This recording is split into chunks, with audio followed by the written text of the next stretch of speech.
안녕하세요. 저는 이경자라고 합니다. 정말 큰일 날 뻔했던 제 이야기 좀 들어주세요. 저는요, 이 나이 먹도록 남부러운 것 없이 살아왔다고 자부했어요. 숟가락 2개만 들고 서울 올라와 안 해본 고생 없이 살았지만 다 늙어서는 아들 덕에 떵떵거리며 호강하고 있으니 이만하면 성공한 인생이지요. 남편은 일찍 하늘로 갔어도 제겐 하늘이 내려준 보물 같은 아들, 김민철이가 있었습니다. 어디에 내놔도 반질반질 윤이 나는 내 아들. 그 녀석이 바로 제 인생의 자부심이고 살아가는 이유였어요. 민철이는 어릴 적부터 똑똑하고 남달랐습니다. 동네 사람들은 물론이고 학교 선생님들까지 민철이 칭찬을 입에 달고 살았으니까요. 그런 아들이 커서는 더 번듯한 사업가가 되어 제 어깨를 이렇게나 으쓱하게 해줄 줄 누가 알았겠어요. 그날도 저는 아들이 준 상품권으로 백화점 꼭대기 커피숍에서 복자랑 마주 앉아 있었어요. 창밖으로 서울 시내가 훤히 내려다 보이는 아주 비싼 곳이었죠. 복자는 커피잔을 만지작거리면서 연신 감탄을 하더군요. 어머, 경자 너는 좋겠다. 아들이 이렇게 좋은데도 다 데려오고. 우리 집 왼수들은 지들 입에 풀칠하기도 바쁜지 내 생일날 미역국은커녕 전화 한 통이 없어. 그 말에 제 어깨가 저도 모르게 으쓱 올라갔습니다. 사실은 민철이가 바빠서 같이 오지는 못하고 상품권만 쥐어준 거지만 굳이 그런 말까지 할 필요는 없잖아요. 우리 민철이가 좀 유별나야지. 얼마 전에는 이 옷도 사줬다. 너도 알지? 텔레비전에 나오는 배우들이나 입는다는 그 상표. 이게 얼마짜리인 줄 알면 너 아마 까무러칠걸. 제가 일부러 옷깃을 매만지며 자랑을 하자 복자 눈이 동그래졌어요. 어머, 어머. 이게 그 옷이야? 아이고, 빛깔부터 다르네. 달라. 나는 이런 거 구경도 못 해봤는데. 아들 하나 정말 잘 뒀다, 경자 너는. 잘 두긴 뭘. 지가 알아서 잘 큰 거지. 그래도 이 어미 고생한 건 알아주는 것 같아서 기특하긴 해. 너는 잘 모를 거야. 내가 쟤 하나 반듯하게 키우려고 시장 바닥에서 배추 파리하며 얼마나 모질게 살았는지. 옛날 고생했던 시절 이야기를 꺼내니 괜히 코끝이 찡해지는 기분이었어요. 하지만 그 고생이 있었기에 지금의 단맛이 더 크게 느껴지는 것이겠지요. 복자는 부러움이 가득한 눈으로 저를 보며 한숨을 쉬었습니다. 그러게 말이다. 너 고생한 거 이 동네에서 모르는 사람 없지. 그러니 하늘이 복을 내린 거야. 우리 아들은 대체 누굴 닮아 그 모양인지 몰라. 너무 속 썩지 마. 다 제 복 타고나는 거지. 그나저나 우리 민철이가 이번에 또 큰일을 해냈지 뭐니. 무슨 노인들을 위한 복지타운을 짓는다나 봐. 아주 좋은 집을 싸게 살 수 있게 해주는 거래. 나라에서도 상을 줘야 할 일 아니겠어? 내가 그래서 너한테도 말했잖아. 너네 영감님 퇴직금 받은 거 은행에 썩히지 말고 우리 아들한테 투자하라고. 몇 배로 불려준다니까. 제 말에 복자가 귀가 솔깃했는지 몸을 앞으로 쭉 빼더군요. 정말 그거 아무나 할 수 있는 거야? 워낙 큰 돈이라 겁이 나서. 겁은 무슨. 내 이름, 아니 내 아들 김민철이 이름을 걸고 하는 건데 뭐가 걱정이야. 내가 너라서 특별히 알려주는 거다. 나중에 딴소리 하지 말고 생각 있으면 빨리 말해. 자리 얼마 안 남았대. 그렇게 한참을 아들 자랑에 시간 가는 줄 모르고 떠들었어요. 집으로 돌아오는 발걸음은 또 얼마나 가볍던지요. 고급 아파트 입구에 들어서면서부터 콧노래가 절로 나왔습니다. 이런 좋은 집에서 살게 해준 것도, 백화점에서 비싼 커피를 마실 수 있게 해준 것도, 친구 앞에서 어깨 펴고 자랑할 수 있게 해준 것도 다 내 아들 민철이 덕분이었어요. 그런데 그날따라 이상하게 현관문을 열었을 때 집안이 컴컴하고 조용했어요. 늘 거실 불을 환하게 켜놓고 저를 맞이하던 며느리, 이진서가 보이지 않았습니다. 아가, 나왔다. 제가 목청을 돋워 불러도 안방에서 아무런 대답이 없었어요. 이상한 마음에 안방 문을 벌컥 열자 며느리가 침대에 멍하니 걸터 앉아 있었습니다. 창문 커튼까지 다 쳐놔서 방 안은 대낮인데도 어두컴컴했고요. 아가, 너 어디 아프니? 왜 불도 안 켜고 이러고 있어? 제 목소리에 그제야 화들짝 놀란 진서가 자리에서 일어났어요. 얼굴을 보니 핏기 하나 없이 새하얗게 질려 있었습니다. 어머니, 오셨어요? 그래. 근데 네 얼굴이 왜 그 모양이야? 어디 안 좋은 데 있어? 병원이라도 가게. 아니에요, 어머니. 그냥 좀 피곤해서요. 진서는 제 눈을 피하며 부엌으로 도망치듯 가버렸어요. 저는 그저 요즘 젊은 애들이 다 그렇듯 그러려니 하고 대수롭지 않게 넘겼습니다. 하지만 그게 시작이었어요. 저녁 준비를 하는 내내 진서는 평소와 달랐습니다. 아끼는 그릇을 손에서 놓쳐 깨뜨리는가 하면 찌개 간을 보다가 국자를 싱크대에 엎지르기도 했죠. 보다 못한 제가 결국 한마디 했습니다. 너 오늘 왜 이렇게 정신을 못 차리니? 무슨 안 좋은 일 있어? 민철이랑 싸우기라도 한 거야? 아니에요, 어머니. 정말 아니에요. 진서는 고개를 세차게 저으며 제게서 등을 돌렸어요. 그 모습에 괜히 속에서 부하가 치밀더군요. 살가운 며느리는 아니었지만 그래도 이렇게까지 저를 답답하게 한 적은 없었는데 말이에요. 아들 민철이는 사업 때문에 바빠서 집에 들어오는 날이 뜸했고 이 넓은 집에는 저와 진서 단둘이 지내는 날이 많았습니다. 그러니 며느리가 저렇게 그늘진 얼굴로 있으니 제 기분까지 덩달아 가라앉는 것 같았어요. 저녁 식사를 하는 내내 우리 사이에는 아무런 대화도 오가지 않았습니다. 어색한 침묵 속에서 숟가락 부딪히는 소리만 달그락거릴 뿐이었죠. 저는 일부러 분위기를 좀 띄워보려고 아들 이야기를 꺼냈습니다.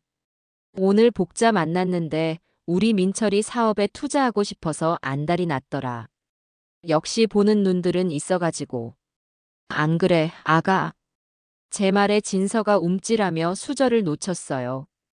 쨍그랑. 요란한 소리를 내며 수저가 바닥으로 떨어졌습니다. 어머니, 그 얘기는 제발. 뭐가? 내가 틀린 말했어? 네 남편이 잘나서 사람들이 몰리는 걸 어떡하니? 너는 남편이 저렇게 고생하는데 기운 나게 해주지는 못할 망정. 왜 그렇게 매가리가 없어? 제 타박의 진서는 아무 말도 하지 못하고 그저 고개만 푹 숙였습니다. 그 떨리는 어깨를 보니 측은한 마음이 들기도 했지만 한편으로는 답답해서 속이 터질 것만 같았어요. 저렇게 약해 빠져서야 어디 큰 사업가 안 사람 노릇을 제대로 하겠나 싶었죠. 그리고 운명의 날이 밝았습니다. 그날 아침은 시작부터 이상했어요. 밤새 뒤숭숭한 꿈을 꾼 탓인지 잠자리가 영 개운치가 않았습니다. 이른 새벽에 눈이 떠져 물이라도 한 잔 마실까 하고 거실로 나갔는데 며느리 진서가 소파에 웅크리고 앉아 있었습니다. 어둠 속에서 하얀 소복처럼 보이는 그 모습에 저도 모르게 악 하고 소리를 지를 뻔했어요. 아가, 너 잠도 안 자고 거기서 뭐 하는 거니? 어머니, 일어나셨어요? 진서의 목소리는 물에 젖은 솜처럼 축축하고 힘이 없었습니다. 달빛에 비친 얼굴은 어젯밤보다 더 새하얗게 보였어요. 꼭 금방이라도 쓰러질 사람처럼 말입니다. 너 정말 어디 아픈 거 아니야? 안 되겠다. 아침 먹고 병원부터 가보자. 제가 걱정스러운 마음에 진서의 이마를 짚으려 다가간 순간이었어요. 갑자기 진서가 제 바짓가랑이를 붙잡고 늘어졌습니다. 아니, 무릎을 꿇었다는 표현이 더 정확하겠네요. 갑작스러운 행동에 너무 놀라 저는 그 자리에 못 박힌 듯 굳어버렸습니다. 어머니, 제가 잘못했어요. 제가 다 잘못했으니까 제발 오늘 하루만, 딱 하루만 제 부탁 좀 들어주세요. 네. 아니, 아가. 너 왜 이래? 무슨 일인데 그래? 일단 일어나서 말을 해봐. 저는 진서를 일으켜 세우려고 했지만 녀석은 죽어도 안 일어나겠다며 버텼습니다. 그러고는 거의 울음이 터지기 직전의 목소리로 제게 애원하기 시작했어요. 어머니, 오늘은 절대 텔레비전 보시면 안 돼요. 절대로요. 약속해 주세요, 어머니. 제발요. 뭐, 텔레비전은 왜? 그냥요. 그냥 오늘 하루만. 제가 어머니 좋아하시는 고구마도 삶아드리고 하루 종일 어깨도 주물러 드릴게요. 그러니까 우리 오늘 하루는 텔레비전 없이 지내요. 네. 저는 도무지 이 상황을 이해할 수가 없었습니다. 텔레비전을 보지 말라니. 그게 대체 무슨 소리일까요? 혹시 민철이가 깜짝 선물을 준비했는데 그걸 텔레비전으로 먼저 알게 될까봐 저러는 걸까요? 아니면 제가 좋아하는 아침 드라마 주인공이 오늘 죽기라도 한대요. 별의별 생각을 다 해봤지만 며느리가 저렇게까지 절박하게 매달리는 이유를 짐작할 수가 없었습니다. 오히려 저렇게까지 유난을 떠니 무슨 일인지 더 궁금해져서 참을 수가 없었어요. 저는 진서의 손을 뿌리치고 단호하게 말했습니다. 너 지금 나랑 장난하니? 대체 이유가 뭔데 그래? 똑바로 말하지 못해. 제 호통에 진서의 어깨가 크게 움츠러들었습니다. 그 녀석은 차마 제 얼굴은 쳐다보지도 못하고 바닥에 고개를 박은 채 작게 중얼거렸어요. 이유는 나중에 다 말씀드릴게요. 그러니까 지금은 제발. 나중은 무슨 나중. 쓸데없는 소리 그만하고 아침이나 차려. 난 드라마 봐야 하니까. 저는 더 이상 상대할 가치도 없다는 듯 진서를 그대로 내버려 두고 안방으로 들어가 버렸습니다. 등 뒤에서 며느리가 작게 흐느끼는 소리가 들리는 것 같았지만 애써 무시했어요. 지금 생각하면 그때 며느리의 말을 들었어야 했습니다. 그 애절한 부탁을 들어주었더라면 제 남은 인생이 송두리째 무너져 내리는 그 끔찍한 순간을 피할 수 있었을지도 모르는데 말입니다. 하지만 그때의 저는 제 아들에 대한 굳건한 믿음과 며느리에 대한 답답함으로 가득 차서 아무것도 보지도 듣지도 못하는 장님이나 다름없었습니다. 곧 닥쳐올 거대한 파도도 모른 채 저는 그저 아침 드라마 속 주인공의 기구한 운명이나 걱정하고 있었으니 이 얼마나 어리석고 한심한 모습인가요? 저는 안방 문을 닫고 들어와서도 한동안 분이 풀리지 않았어요. 다 늙은 시어미 앞에서 무릎까지 꿇고 텔레비전을 보지 말라니. 이건 상식적으로 이해되는 행동이 아니잖아요. 제 딴에는 며느리가 요즘 스트레스가 많아서 잠시 정신이 오락가락하는가 보다 하고 넘기려고 애썼습니다. 민철이 사업이 워낙 크고 잘 나가니 옆에서 내조하는 녀석도 보통 일은 아닐 거라고요. 그래, 다 이해하려고 노력했어요. 하지만 그렇다고 해서 다 큰 어른이 시어머니가 하는 일에 사사건건 나서서 이래라 저래라 하는 건 버릇없는 행동이지요. 별꼴이야 정말. 저는 혀를 차며 화장대에 앉아 스킨을 발랐습니다. 거울 속 제 얼굴을 보니 밤새 며느리 때문에 신경을 써서 그런지 푸석푸석한 것 같았어요. 괜히 심술이 나서 화장품 뚜껑을 탁 소리가 나게 닫았습니다. 밖에서 훌쩍이는 소리가 잦아드는 걸 보니 이제 제풀에 지쳐 포기했나 보더군요. 아침 드라마가 시작하려면 아직 시간이 좀 남았길래 저는 소파에 편하게 앉아 리모컨을 들었어요. 어디 보자. 오늘은 또 무슨 일이 터지려나. 마치 제 인생에 닥쳐올 폭풍을 예고라도 하듯 드라마 속에서는 여주인공이 남편의 외도 사실을 알고 충격에 빠지는 장면이 나오고 있었습니다. 저는 혀를 끌끌 차며 과자를 집어 입에 넣었어요. 쯧쯧, 저러니 남편이 바람을 피우지. 여자가 똑 부러지는 맛이 있어야지. 남의 집 불구경하듯 참 한가로운 소리를 하고 있었던 겁니다. 드라마 속 여주인공이 겪는 배신감의 크기가 잠시 후 제가 느끼게 될 고통에 비하면 손톱 밑에 가시만도 못하다는 사실을 까맣게 모른 채로요. 드라마가 한창 절정으로 치닫고 있을 때였어요. 여주인공이 남편의 멱살을 잡고 오열하는 그 순간 갑자기 화면이 휙 바뀌었습니다. 띠링 마이너스 하는 요란한 소리와 함께 화면 중앙에 긴급 속보라는 네 글자가 큼지막하게 떠올랐어요. 아, 뭐야. 제일 중요한 순간에. 저는 짜증을 내며 리모컨으로 채널을 돌리려 했습니다. 하지만 제 손은 이내 허공에서 멈추고 말았어요. 앵커의 다급한 목소리가 제 귀에 날아와 박혔기 때문입니다. 시청자 여러분, 방금 들어온 소식입니다.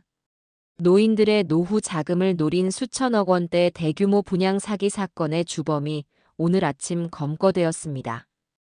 효자골드 노인 복지타운이라는 그럴듯한 이름으로 포장하여 수백 명의 노인들에게 막대한 피해를 입힌 것으로.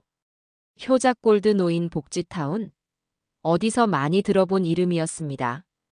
순간 제 머릿속에서 어제 복자에게 자랑을 늘어놓던 제 모습이 스쳐 지나갔어요. 우리 민철이가 이번에 또 큰일을 해냈지 뭐니. 무슨 노인들을 위한 복지타운을 짓는다나 봐. 설마 했어요. 세상에 이름이 같은 사업장이 어디 한두 군데일까요? 저는 애써 불안한 마음을 짓눌렀습니다. 하지만 다음 순간 화면에 잡힌 현장 모습에 저는 숨을 쉴 수가 없었어요. 검은 양복을 입은 수사관들에게 둘러싸여 끌려 나오는 한 남자. 그 남자의 얼굴이 화면 가득 클로즈업 되었습니다. 마스크를 썼지만 제가 평생을 보고 살아온 제 아들의 눈매와 이마를 못 알아볼 리가 없었지요.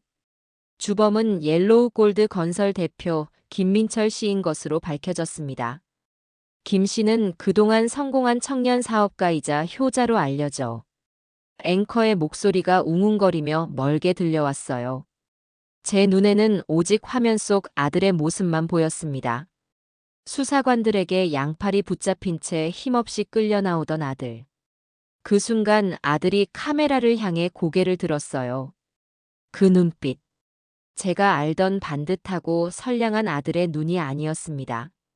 차갑고 날카롭고 심지어는 이 모든 상황이 귀찮다는 듯한 생전 처음 보는 낯선 눈빛이었어요. 화면 아래로는 자막이 정신없이 흘러가고 있었습니다. 피해자 대부분 70대 이상 노인, 피해액 2천억 원 추산, 아들 이름 믿고 투자했다 길거리로. 제 입에서 바람 빠지는 소리가 희미하게 새어나왔습니다. 손에 들고 있던 과자 봉지가 바닥으로 힘없이 떨어졌어요. 믿을 수가 없었습니다. 아니, 믿고 싶지 않았어요. 이건 꿈일 거라고, 아주 질이 나쁜 악몽일 거라고 생각했습니다.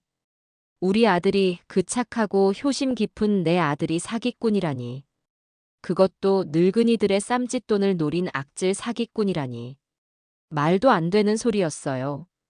분명 무슨 오해가 있을 거라고, 동명이인이거나 아니면 누군가의 모함일 거라고 저는 필사적으로 현실을 부정했습니다.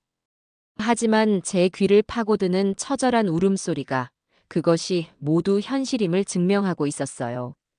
카메라 앞으로 몰려든 할머니, 할아버지들이 땅을 치며 절규하고 있었습니다. 내 돈 내놔. 이 사기꾼 녀석아. 평생 모은 돈이다가 이놈아. 너 때문에 우리 영감 약값도 없게 생겼다. 그 아비규환 속에서 제 눈에 익은 얼굴이 들어왔습니다. 어제 저와 함께 커피를 마셨던 복자였어요. 복자는 바닥에 주저앉아 경자야, 네 아들이 나한테 어떻게 이럴 수가 있어 라며 목 놓아 울고 있었습니다. 그 모습을 본 순간 제 머릿속에서 무언가 툭 하고 끊어지는 소리가 났습니다. 어지러웠어요. 세상이 빙글빙글 돌기 시작했습니다. 며칠 전부터 안색이 파리했던 며느리의 얼굴, 오늘 아침 무릎을 꿇고 애원하던 그 절박한 모습이 눈앞을 스쳐 지나갔습니다. 어머니, 오늘은 절대 텔레비전 보시면 안 돼요. 절대로요. 진서는 모든 것을 알고 있었던 겁니다. 그래서 저를 필사적으로 말리려 했던 거예요. 저 불쌍한 것이 혼자서 얼마나 속을 태우고 있었을까요? 그런 며느리의 속도 모르고 저는 버럭버럭 화만 냈으니 이 얼마나 미련하고 멍청한 시어미인가요? 후회가 파도처럼 밀려왔지만 이미 늦었습니다.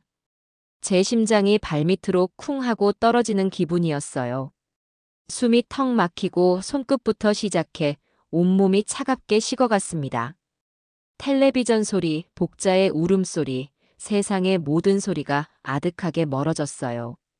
눈앞이 하얗게 변하면서 제 몸이 더 이상 제 것이 아닌 것처럼 느껴졌습니다. 소파 등받이에 기댔지만 몸이 자꾸만 옆으로 기울었어요. 방에서 뛰쳐나온 며느리가 제 이름을 부르며 달려오는 것이 흐릿하게 보였습니다. 하지만 저는 아무런 대답도 아무런 반응도 할 수가 없었어요. 그대로 저는 의식을 잃고 어둠 속으로 끝도 없는 나락으로 떨어져 내리고 말았습니다. 코를 찌르는 역한 소독약 냄새와 규칙적으로 귓가를 울리는 기계음 소리에 저는 아주 천천히 의식의 수면 위로 떠올랐습니다. 눈을 뜨려고 했지만 눈꺼풀에 접착제라도 발라놓은 것처럼 무거워서 좀처럼 말을 듣지 않았어요. 희미한 의식 속에서 누군가 제 손을 꼭 잡고 있는 따뜻한 온기가 느껴졌고 아주 작게 훌쩍이는 소리가 귓가에 맴돌았습니다. 여기가 어딜까? 나는 왜 여기에 누워 있을까? 한참을 어둠 속에서 허우적거린 끝에 겨우 무거운 눈꺼풀을 들어 올렸을 때 제 눈에 들어온 것은 낯설고 새하얀 병원 천장이었습니다. 아, 내가 쓰러졌었구나. 그 사실을 인지하는 순간 닫혀있던 기억의 수문이 한꺼번에 터져버렸습니다. 텔레비전 화면 가득 잡혔던 수갑찬 아들의 모습, 피를 토하듯 절규하던 복자의 얼굴, 그리고 너도 나랑 한패였어? 라며 저를 향해 던졌던 그 원망 가득한 눈빛까지. 그 모든 기억들이 무거운 쇳덩이가 되어 제 가슴을 다시 한번 짓누르기 시작했어요. 저도 모르게 숨이 턱 막히는 소리가 새어나왔습니다. 그것은 꿈이 아니었습니다. 제가 감당해야 할 끔찍하고도 잔인한 현실이었습니다. 그 사실을 다시 한번 마주하는 순간 온몸에 소름이 돋고 심장이 얼음물에 담긴 것처럼 차갑게 죄어오는 기분이었습니다. 차라리 영원히 깨어나지 말았어야 했는데, 이 지옥 같은 현실을 다시 마주하느니 차라리 저 어둠 속에서 영원히 잠들었어야 했는데. 어머니, 정신이 드세요? 어머니, 의사 선생님, 간호사님, 여기요. 제 손을 잡고 낡은 소파에 웅크리고 있던 며느리 진서가 용수철처럼 튀어올랐습니다. 이 녀석의 얼굴은 며칠은 굶은 사람처럼 헬쑥했고 눈물과 걱정으로 범벅이 되어 그야말로 엉망진창이었습니다. 눈은 또 얼마나 울었는지 시뻘겋게 충혈되어 퉁퉁 부어 있었고요. 진서는 제 손을 잡은 채 어쩔 줄을 몰라 하며 복도로 뛰쳐나가 의사를 찾으러 허둥댔습니다. 저는 그런 진서의 옷자락을 미세하게 떨리는 손으로 힘겹게 붙잡았어요. 지금은 의사가 중요한 게 아니었습니다. 저는 단 한 번만이라도, 마지막으로 한 번만이라도 이 모든 것이 거짓이기를 바라는 마음으로 확인해야 할 것이 있었습니다. 아가 아니지? 그 뉴스에 나온 거, 그거 우리 민철이 아니지 않니? 얼굴이 닮은 다른 사람이겠지. 그런 거지? 응. 제발 그렇다고 말 좀 해줘. 제 목소리는 갈라지고 쉬어서 제대로 나오지도 않았습니다. 하지만 진서는 제 말을 다 알아들은 모양이었어요. 복도에서 의사를 부르던 녀석은 제 질문에 아무런 대답도 하지 못하고 그 자리에 얼어붙은 채로 다시 고개를 숙이고 말았습니다. 그리고는 참았던 눈물을 다시 굵은 빗방울처럼 뚝뚝 바닥으로 떨어뜨리기 시작했어요. 그 길고 긴 침묵과 뜨거운 눈물이 제게 이 세상 그 어떤 말보다 더 잔인하게 모든 것을 말해주고 있었습니다. 제 마지막 남은 신락 같은 희망이 산산조각 나 제가 되어 흩어지는 순간이었습니다. 잠시 후 의사와 간호사가 들어와 제 상태를 이것저것 확인했습니다. 혈압을 재고 청진기를 대보고 눈꺼풀을 뒤집어 보기도 했어요. 의사는 큰 충격을 받아서 생긴 일시적인 쇼크이니 절대적인 안정을 취해야 한다고 마음을 편하게 가지라고 말했습니다. 마음을 편하게 가지라니. 자식놈이 천하의 사기꾼이 되어온 세상에 얼굴이 팔렸는데 이 세상 어느 어미가 마음을 편하게 가질 수 있단 말인가요? 의사와 간호사가 나간 뒤 병실에는 다시 저와 진서 단둘만 남았습니다. 숨막히는 침묵이 납덩이처럼 우리 둘을 짓눌렀어요. 저는 멍하니 천장에 박힌 얼룩 자국만 바라보았습니다. 아무런 생각도 할 수가 없었어요. 그냥 이대로 눈을 감고 영원히 깨어나지 않았으면 좋겠다는 생각, 그 생각 하나뿐이었습니다. 얼마나 지났을까요? 한참을 문 앞에서 서성거리던 진서가 훌쩍임을 멈추고 결심한 사람처럼 제 침대 옆으로 다가와 의자에 앉았습니다. 그리고는 아주 오랫동안 지옥 같은 시간 속에서 혼자서만 사겨왔을 그 끔찍하고도 무거운 이야기들을 하나씩 아주 천천히 꺼내놓기 시작했어요. 어머니, 다 제 잘못이에요. 조금 더 빨리 어머니께 말씀드렸어야 했는데 제가 너무 어리석고 겁이 많았어요. 정말 죄송해요. 저는 대답 없이 듣고만 있었어요. 지금 누구를 탓하고 원망할 기력조차 남아있지 않았습니다. 제가 그 사람이 좀 이상하다고 생각한 건 한 6개월도 더 된 것 같아요.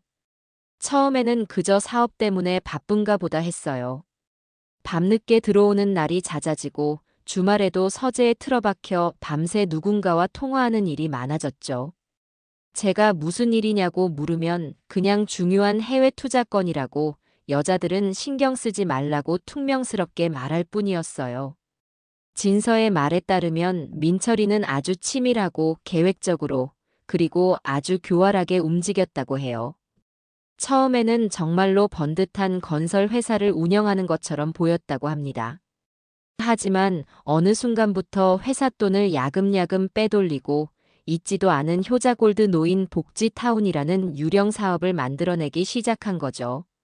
최고급 호텔처럼 보이는 조감도와 온갖 감언이설로 가득 찬 홍보 책자를 만들어서 주로 판단력이 흐린 노인들이 많이 모이는 공원이나 경로당, 복지관 같은 곳을 집중적으로 돌아다니며 사람들을 홀렸다고 합니다.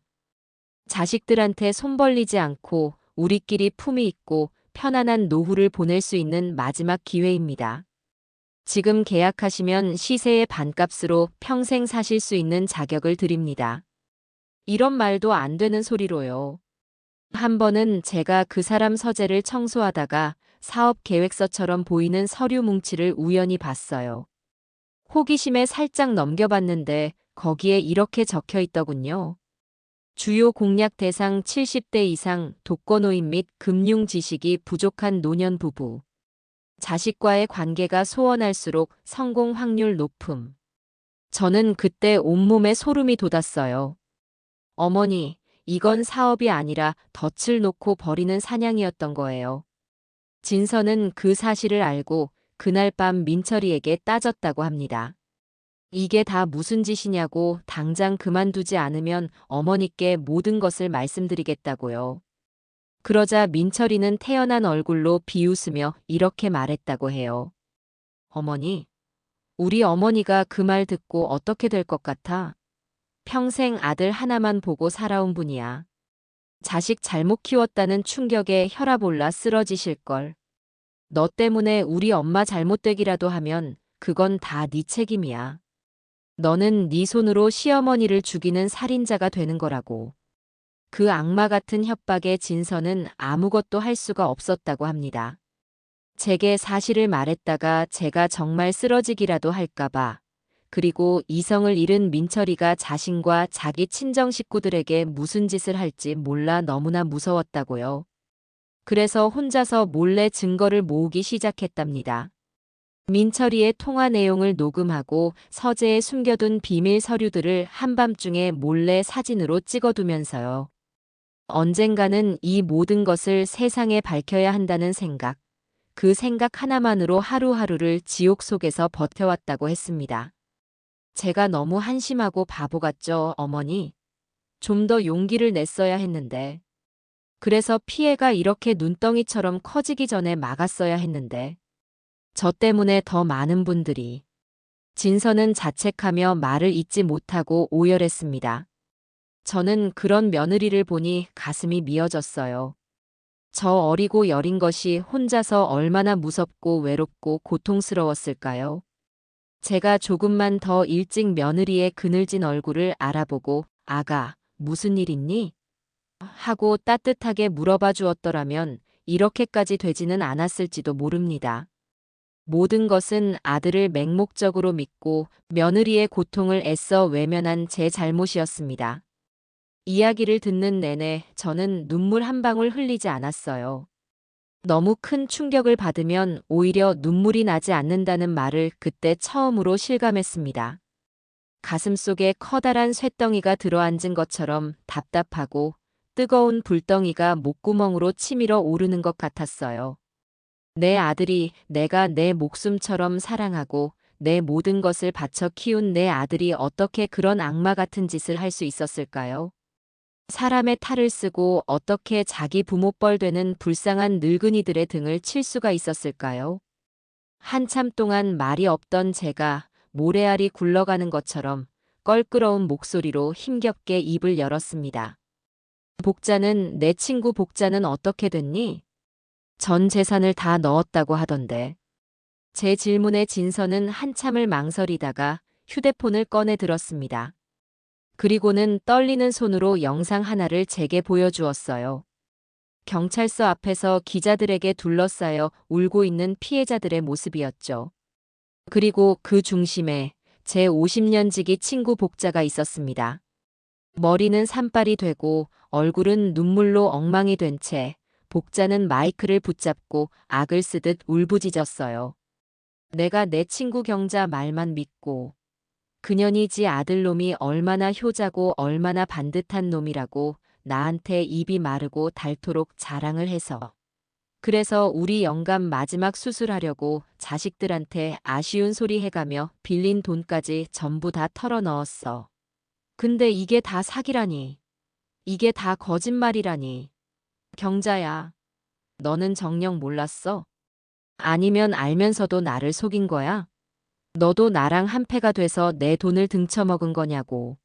말 좀 해봐, 이 나쁜 년아. 복자는 저를 원망하고 있었습니다. 저를 철천지원수 보듯 공범으로 의심하며 절규하고 있었어요.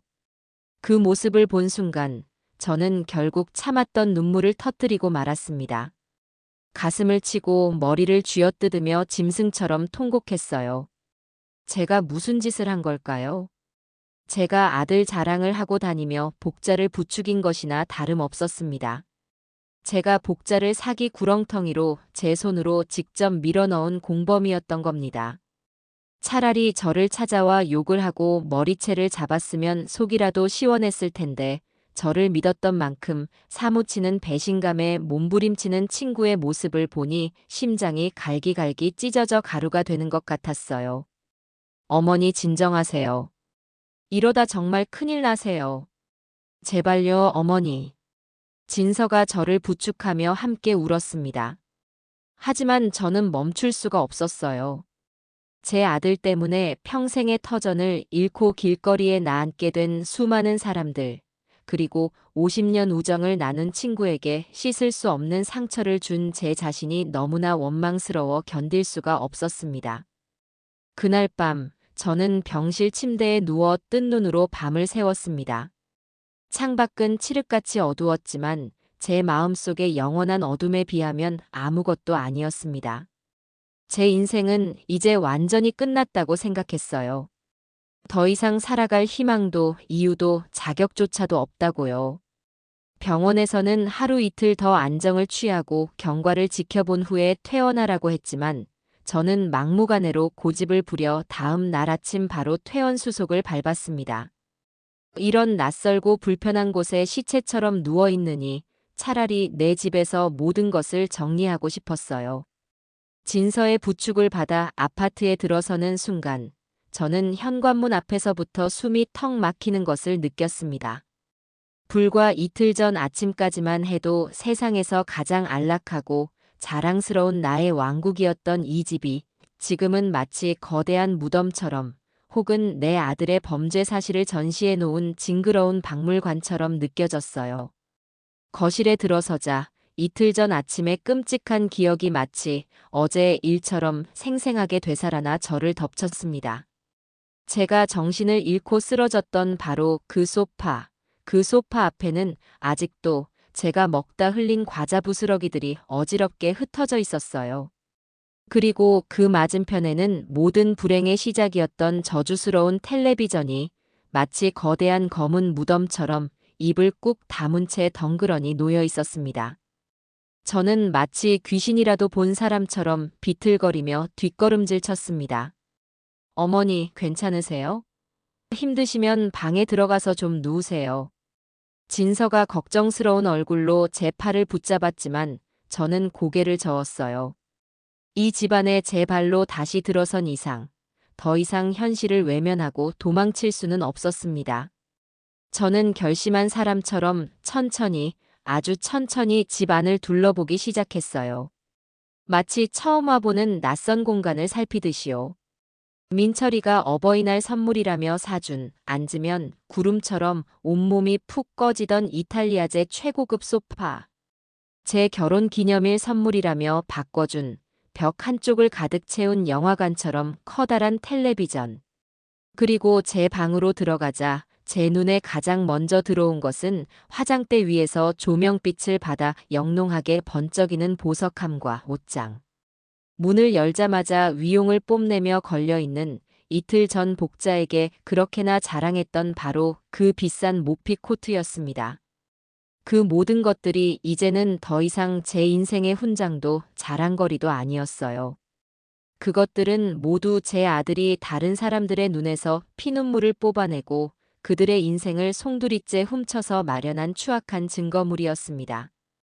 저 푹신한 소파에는 평생 모은 돈을 날린 어느 할아버지의 깊은 한숨이 묻어있는 것 같았고, 저 커다란 텔레비전에서는 제 친구 복자의 처절한 절규가 환청처럼 들려오는 듯했습니다. 보석함의 다이아몬드는 억울하게 모든 것을 빼앗긴 어느 할머니의 눈물 방울처럼 보였고, 옷장 속 모피 코트는 수많은 피해자들의 살점을 잔인하게 뜯어 기워 만든 것처럼 징그럽고 역겹게 느껴졌어요. 으악! 저는 저도 모르게 목이 찢어져라 비명을 질렀습니다. 그리고는 마치 홀린 사람처럼 옷장으로 달려가 그 혐오스러운 모피 코트를 거칠게 끌어내렸어요. 제 손끝에 닿는 부드럽고 윤기 나던 그 감촉이 이제는 마치 끈적끈적하고 비릿한 피가 묻어있는 것처럼 느껴져 온몸에 소름이 끼쳤습니다. 어머니, 왜 그러세요? 제발 진정하세요. 놀란 진서가 달려와 제 허리를 끌어안으며 말렸지만 저는 짐승처럼 울부짖으며 며느리를 뿌리쳤어요. 그리고는 부엌으로 달려가 서랍에서 가장 크고 날이 잘 드는 주방 가위를 꺼내 들었습니다. 저는 그 모피 코트를 거실 바닥에 내동댕이 치고 가위로 사정없이 자르기 시작했습니다. 싹둑 싹둑 가위날이 번뜩일 때마다 부드러운 털들이 힘없이 잘려나가 허공을 먼지처럼 떠다녔어요. 그것은 단순한 옷이 아니었습니다. 제 아들에 대한 맹목적이고 어리석었던 믿음, 세상 물정 하나 모르고 아들이 벌어다 주는 더러운 돈으로 호의호식했던 지난날의 제 자신 그리고 친구 앞에서까지 잘난 척하며 으스대던 제 천박한 허영심의 결정체였죠. 저는 그 모든 것을 잘라내고 있었습니다. 이 더러운 집에서 제 인생에서 영원히 도려내고 있었습니다. 어머니, 제발 그만하세요. 그러다 다치세요. 진서가 울면서 제 손에서 가위를 뺏으려고 했지만 그때의 저는 아무도 말릴 수 없는 분노와 광기에 휩싸여 있었습니다. 한참 동안이나 미친 사람처럼 가위질을 해대자 얼마 전까지만 해도 수백만 원을 호가하며 제 어깨를 으쓱하게 만들어주던 모피 코트는 이제 형체도 알아볼 수 없는 너덜너덜한 걸레 조각이 되어 바닥에 나뒹굴었어요. 저는 숨을 헐떡이며 그 자리에 주저앉았습니다.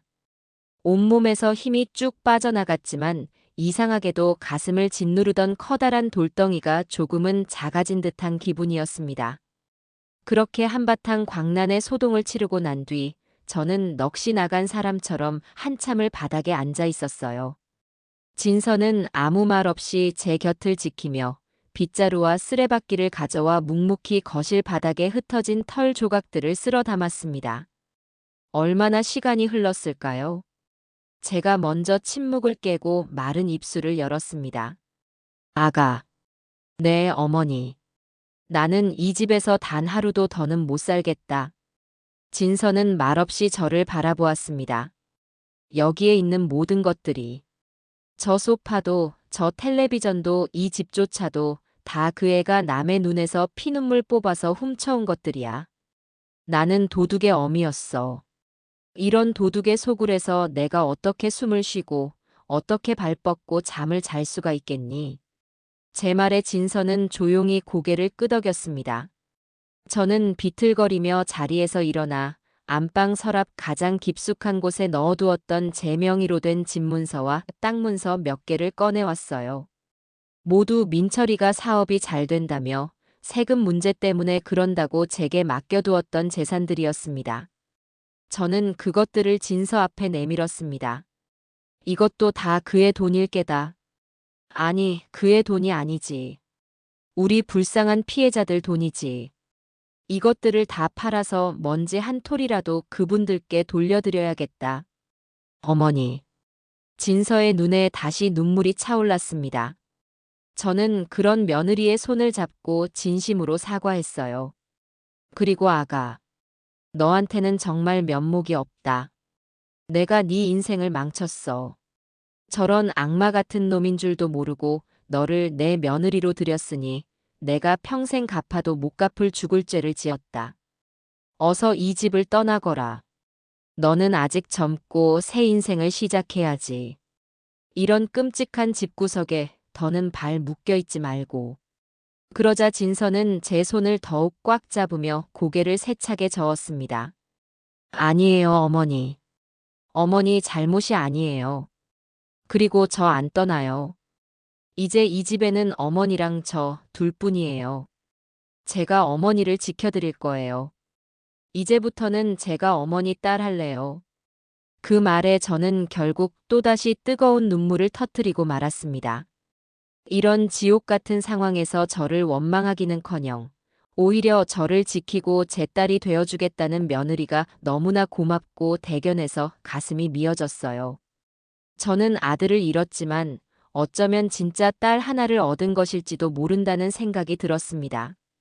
그 순간 제 머릿속을 가득 채우고 있던 절망의 안개가 걷히고 앞으로 제가 무엇을 해야 할지 길이 선명하게 보이기 시작했습니다. 이대로 주저앉아 울고만 있을 수는 없었습니다.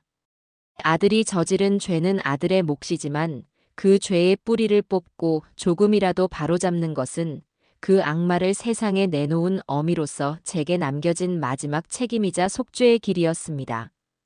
저는 결심한 사람처럼 자리에서 벌떡 일어났습니다. 그리고 진서를 보며 전과는 비교할 수 없이 단호하고 강한 목소리로 말했어요. 아가, 옷 입어라. 네. 어디 가시게요? 경찰서에 가야겠다. 경찰서요? 민철 씨 면회 가시게요? 가서 탄원이라도. 진서의 물음에 저는 고개를 가로저었습니다. 아니, 내 아들놈 잡는 거 도와주러 간다. 아니, 내 아들놈뿐만 아니라 그놈이랑 붙어먹은 공범놈들까지 모조리 다 잡아넣는 거 내가 도와주러 간다. 제 말에 진서의 눈이 동그래졌어요. 아마 제가 아들을 위해 눈물로 용서를 빌러갈 줄 알았던 모양입니다. 하지만 저는 이미 마음을 정했어요. 김민철은 더 이상 제 아들이 아니었습니다. 수많은 사람들의 인생을 파멸시킨 사회의 암적인 존재였고 저는 그 암 덩어리를 세상에 내놓은 어미로서 제 손으로 직접 그 뿌리까지 도려내야만 했습니다.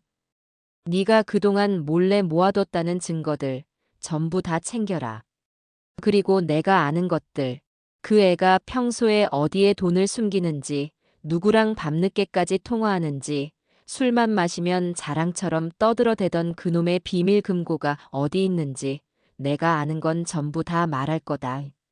한 놈도 빠짐없이 그놈들이 훔쳐간 돈 한 푼까지 다 찾아내서 원래 주인들에게 돌려줘야지. 그게 내가 앞으로 살아갈 이유고 내가 해야만 할 일이다. 제 눈에는 더 이상 눈물도 절망도 슬픔도 없었습니다. 대신 용광로 속 쇳물처럼 뜨겁고 단단한 분노와 결심만이 이글거리고 있었죠. 그런 제 모습을 본 진서의 눈에서도 이내 뜨거운 무언가가 함께 타오르기 시작했습니다. 이 녀석은 말없이 고개를 힘차게 끄덕였어요. 우리 두 사람은 더 이상 약하고 불쌍한 피해자가 아니었습니다. 정의를 위해 그리고 속죄를 위해 싸우기로 결심한 세상에서 가장 강한 동지가 되어 있었으니까요. 우리는 그렇게 서로의 손을 잡고 모든 것을 바로잡기 위한 첫걸음을 내딛기 위해 집을 나섰습니다. 바깥 날씨는 여전히 흐리고 차가웠지만 제 마음은 이상하리만치 뜨겁고 투명했습니다. 경찰서로 향하는 제 발걸음은 천근만근 무거웠지만 마음만은 이상할 정도로 비장하고 단단했습니다. 제 손으로 아들을 더 깊은 나락으로 밀어 넣어야 한다는 사실이 어미로서 가슴을 저미는 것은 사실이었어요. 하지만 그보다 더 큰 불길이 제 안에서 타오르고 있었습니다.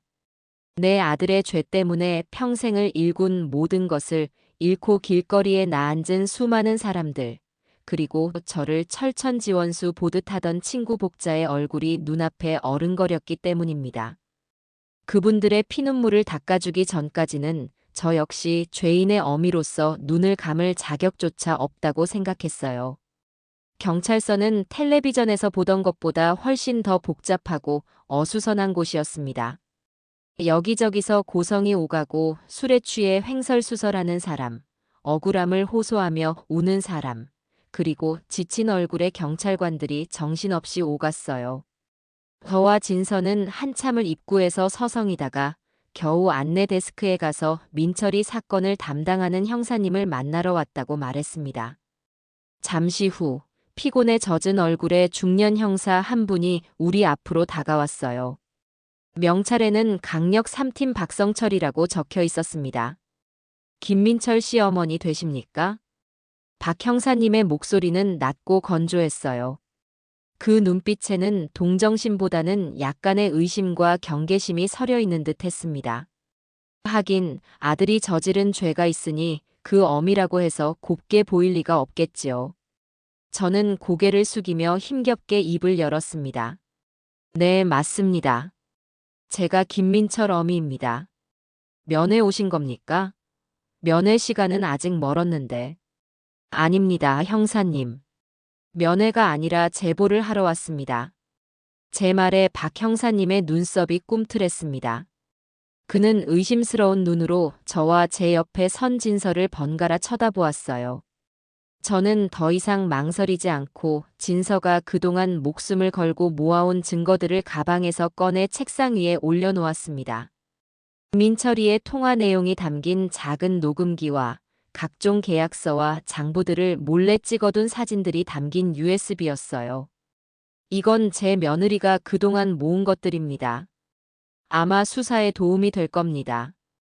박 형사님은 말없이 녹음기와 USB를 집어들고 잠시 살피더니 우리를 작은 조사실로 데리고 들어갔습니다. 차가운 쇠 책상과 의자 몇 개가 전부인 아주 삭막한 방이었어요. 그는 진서가 내민 증거들을 컴퓨터에 연결해 하나씩 확인하기 시작했습니다. 녹음기에서 민철이의 목소리가 흘러나오자 저는 저도 모르게 눈을 질끈 감았습니다. 박 부장, 이번에 들어온 할망구 돈은 바로 다른 계좌로 돌려놔. 어계좌 말고 새로 판 시계좌로. 절대 흔적 남기면 안 돼. 아들의 목소리는 제가 알던 그 다정한 목소리가 아니었어요. 냉정하고 계산적이고 교활하기 짝이 없는 범죄자의 목소리였습니다. 진서가 모아온 증거들을 확인하는 동안 박 형사님의 표정은 점점 더 심각해졌습니다. 그는 한숨을 내쉬며 턱을 쓰다듬었어요. 이런 중요한 걸 왜 이제야 가져오셨습니까? 조금만 더 일찍 왔더라면 피해를 줄일 수 있었을 텐데요. 그의 원망 섞인 말투에 진서가 고개를 숙이며 말했습니다. 죄송합니다. 남편이 어머니를 걸고 협박하는 바람에 제가 너무 어리석었습니다. 박 형사님은 더 이상 진설을 다그치지 않고 이번에는 저를 향해 시선을 돌렸습니다. 어머님께서는 아드님이 이런 일을 벌이고 있다는 걸 정말 모르셨습니까? 네. 정말입니다. 까맣게 몰랐습니다. 저는 제 아들이 세상에서 가장 반듯하고 착한 아들인 줄로만 알고 살았습니다. 이 죄인의 어미가 너무나 멍청하고 아둔했습니다. 제 목소리가 심하게 떨려 나왔습니다. 박 형사님은 제 눈을 한참 동안이나 들여다보았어요. 그 눈빛 속에서 의심이 조금씩 걷히고 인간적인 연민 같은 것이 비치는 듯 했습니다. 저는 이 기회를 놓치지 않고 제가 아는 모든 것을 털어놓기 시작했습니다. 형사님, 우리 아들놈은 아주 교활하고 치밀한 놈입니다. 절대 자기 손에 돈을 쥐고 있는 놈이 아니에요.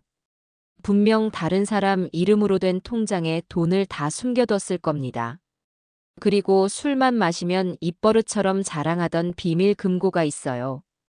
자기 서재에 아무도 모르는 공간이 있다고, 거기에는 자기 목숨보다 더 중요한 것들이 들어있다고 늘 말했었습니다. 그리고 박 부장이라는 사람하고 밤늦게까지 통화하는 걸 여러 번 들었습니다. 아마 그놈이 공범일 겁니다.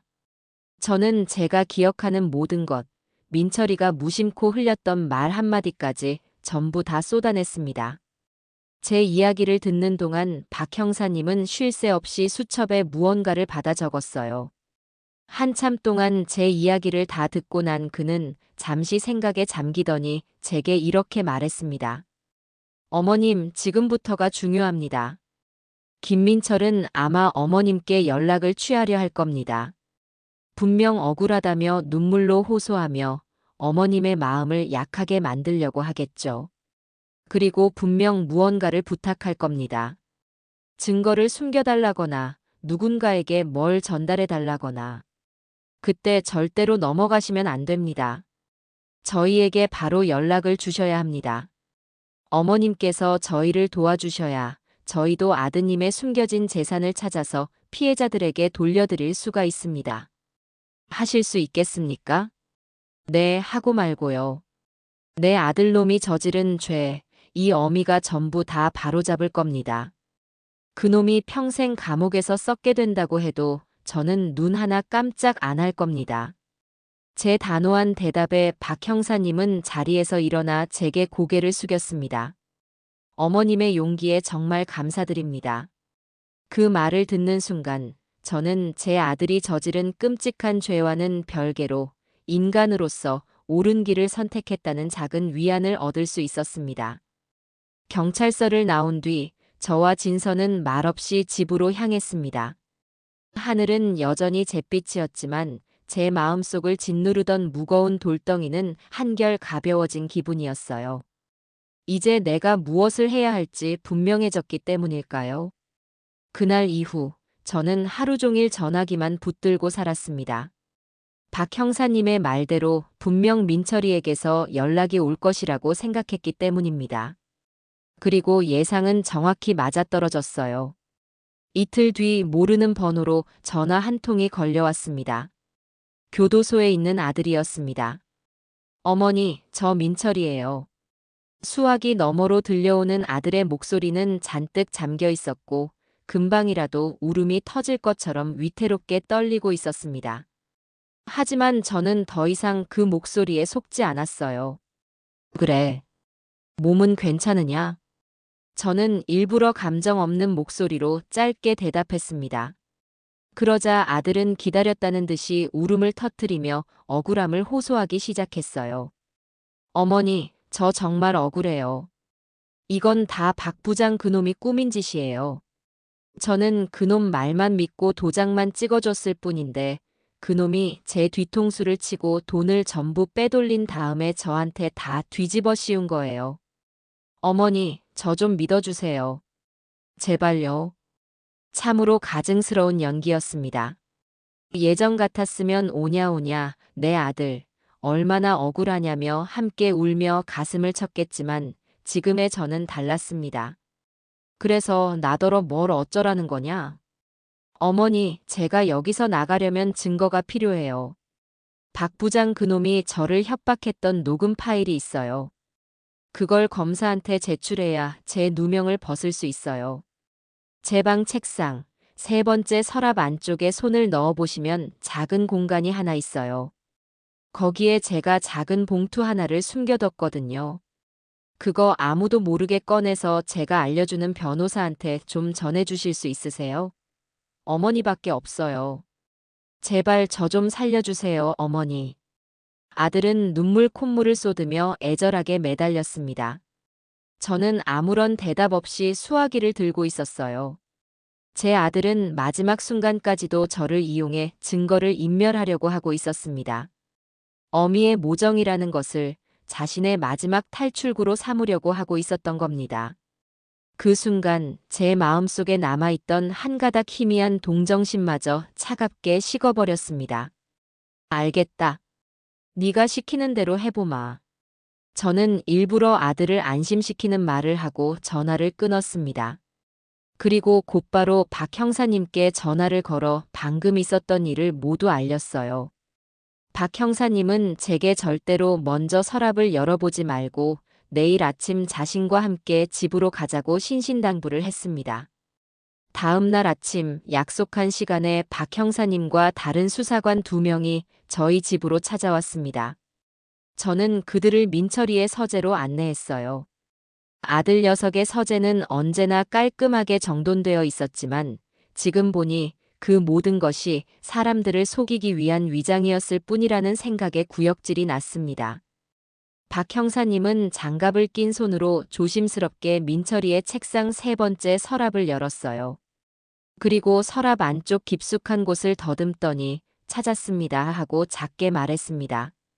서랍 안쪽 벽면이 작은 문처럼 딸깍 소리를 내며 열렸고 그 안에서 손바닥만 한 작은 비밀 공간이 모습을 드러냈습니다.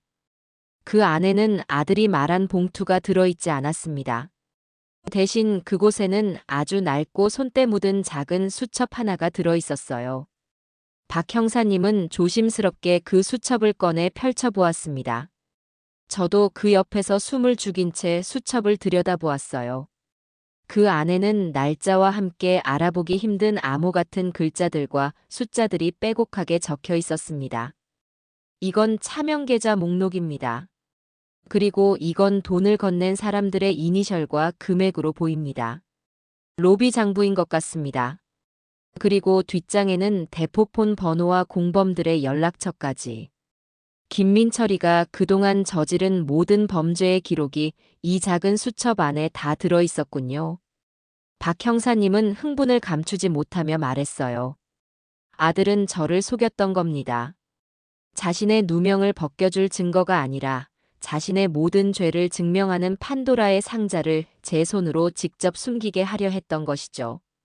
만약 제가 아들의 말을 곧이곧대로 믿고 이 수첩을 다른 곳으로 옮기기라도 했다면 이 모든 진실은 영원히 묻힐 뻔했습니다. 저는 온몸에 힘이 쭉 빠져나가는 것을 느끼며 벽에 등을 기댔습니다. 배신감에 눈물이 날 법도 한데 이상하게 눈물은 나오지 않고 헛웃음만 나왔어요. 내 아들이 정말 이 정도까지 쓰레기였구나. 어미의 마지막 전까지 자신의 범죄를 은폐하는 데 이용하려 했던 내 아들. 그 순간 저는 제 마음속에서 김민철이라는 존재를 완전히 지워버렸습니다. 박 형사님은 제게 다가와 제 어깨를 두드리며 말했습니다. 어머님, 정말 대단한 일을 하셨습니다. 이 수첩 하나면 김민철뿐만 아니라 그 일당 전부를 소탕할 수 있습니다. 어머님께서 수백 명의 피해자들을 구하신 겁니다. 그 말을 듣는 순간에도 저는 아무런 기쁨을 느낄 수가 없었어요. 그저 이 길고 긴 악몽이 어서 빨리 끝나기만을 바랄 뿐이었습니다. 수사관들이 돌아간 뒤 집에는 다시 정막이 흘렀습니다. 저는 민철이의 서재에 한참을 서서 텅 비어버린 책상 서랍을 멍하니 바라보았습니다. 이제 정말 모든 것이 끝났다는 생각이 들었습니다. 하지만 그것은 저의 착각이었습니다. 진짜 위험은 이제부터 시작이라는 사실을 저는 그때까지도 모르고 있었으니까요. 아들의 비밀 장부가 경찰 손에 넘어간 뒤 며칠 동안은 오히려 폭풍전야처럼 조용했습니다. 뉴스에서는 연일 민철이 사건에 대해 떠들어댔지만 더 이상 새로운 소식은 나오지 않았어요. 아마도 박 형사님 팀이 제가 넘겨준 수첩을 바탕으로 공범들을 일망타진하기 위해 비밀리에 수사를 진행하고 있는 것이겠지요. 저와 진서는 하루하루 살얼음판을 걷는 심정으로 숨을 죽인 채 지냈습니다. 집 밖으로는 꼭 필요한 경우가 아니면 한 발짝도 나가지 않았어요.